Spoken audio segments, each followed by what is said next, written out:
Revolusi Prancis adalah suatu penanda terbukti nyata bahwa raja bukan pemimpin yang absolut.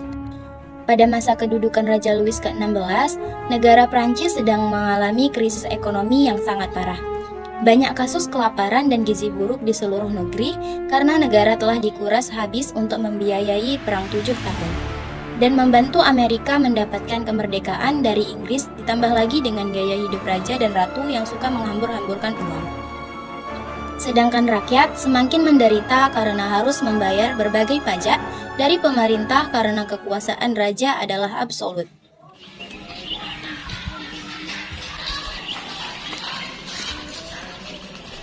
Wahai rakyatku semua, lihat dan dengarlah aku.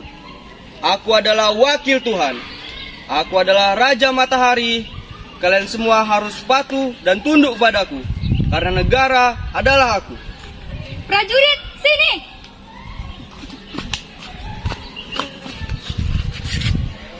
Ada apa yang mulia Ratu? Tagih hutang pajak kepada rakyat sekarang juga.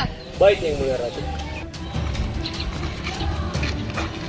Prajurit datang!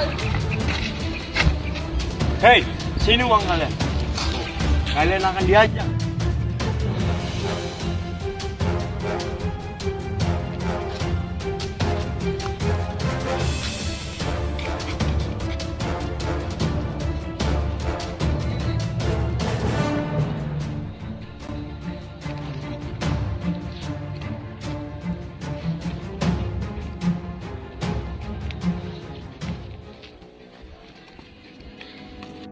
Saat itu, pemerintah federal Prancis membagi masyarakatnya ke dalam 3 kelas, yaitu Raja Bangsawan golongan pertama, pendeta golongan kedua, serta rakyat biasa termasuk ke dalam golongan ketiga.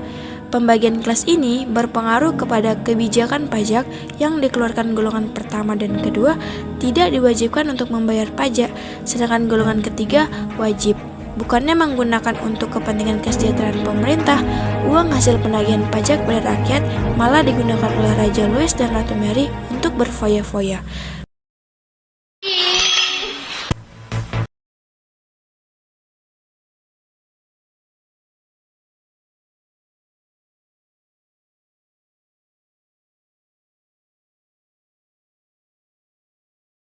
Desus-desus mulai terjadi.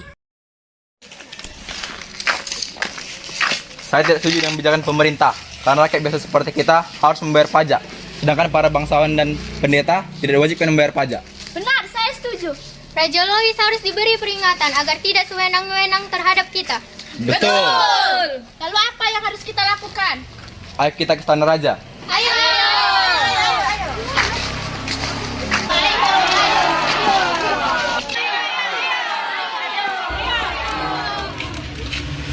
Raja Louis, keluar! Raja!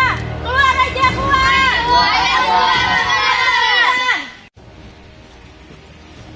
Sepertinya ini ribut-ribut di bawah. Penasehat, Ada apa Raja? ada apa itu di bawah sana? Saya tidak tahu Raja. Coba periksa apa yang terjadi di bawah sana. Baiklah Raja, hamba akan periksa. Apa yang kalian ingin? Kami tidak bisa menerima kebijakan yang telah dibuat oleh Raja Louis. Dari itu, kami tidak setuju untuk membayar uang pajak yang semakin tinggi. Kami ingin kebijakan pajak tidak hanya diterapkan kepada golongan bawah saja. Apabila kami semua tidak mendapatkan keadilan, maka kami tidak akan pernah mematuhi raja selanjutnya. Kami menuntut keadilan Raja Louis. Ya, itu benar! Ya, itu benar! Baiklah, keinginan kalian akan saya sampaikan kepada Raja Louis. Sekarang, bubarkan demokrasi ini. Baiklah.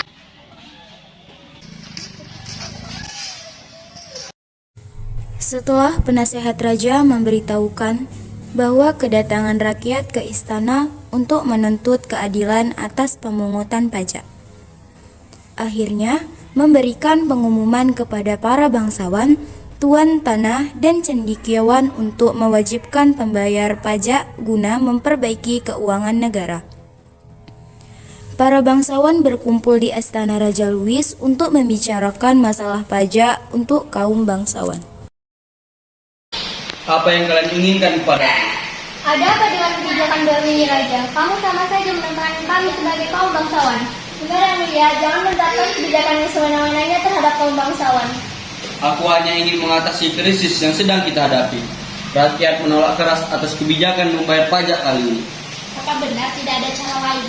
Lagi pula kalian tidak akan jatuh miskin jika membayar pajak. Tetapi kami tidak akan setuju dengan kebijakan baru ini.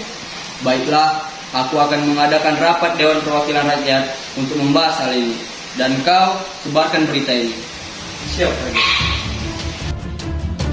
Akhirnya dari diadakannya Dewan Perwakilan Rakyat pun tiba. Hampir semua warga di kota Paris hadir untuk mengikuti rapat tersebut. Dalam rapat ini, Dewan Perwakilan Rakyat tidak mampu menemukan kesepakatan sebab dalam sidang justru terjadi pertentangan mengenai tata cara pemungutan suara untuk mengambil keputusan. Persidangan pun selalu berakhir tanpa hasil.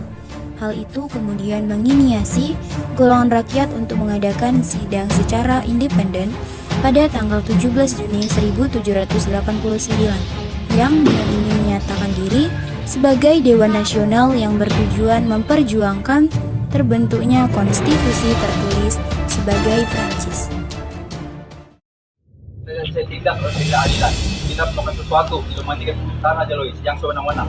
Bagaimana jika kita melakukan penyerangan di berbagai daerah? Benar, dengan begitu kita akan mendapat dukungan di berbagai negara. Lalu kita harus mulai dari mana? Aku tahu. Bagaimana? Kita harus mulai penyerangan dari penjara Bastille. Pada 14 Juli 1789, terjadi penyerangan penjara Bastille yang dilakukan oleh rakyat Prancis. Rakyat menyerbu dan meruntuhkan penjara Bastille dan merampas senjata-senjata yang disimpan di gudang persenjataan Bastille. Penyerbuan terhadap penjara Bastille berhasil dengan baik karena tentara yang berkumpul di Paris memihak rakyat. Peristiwa itu pun dianggap sebagai diresmikannya Hari Nasional Prancis.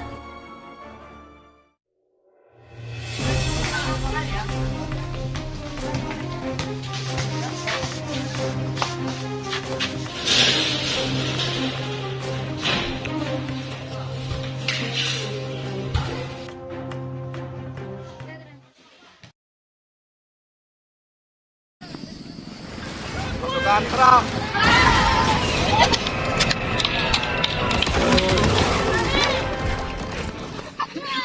Pada tanggal 4 Agustus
Nasib Raja Louis XVI dan istrinya Mary, keduanya dieksekusi mati di depan umum dengan menggunakan guillotine pada 21 Januari 1793. Dan kedudukan Raja Louis pun digantikan oleh Napoleon Bonaparte.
rakyatku semua, lihat dan dengarlah aku.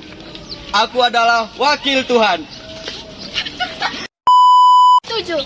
Raja Louis harus diberi peringatan agar Betul. tidak sewenang terhadap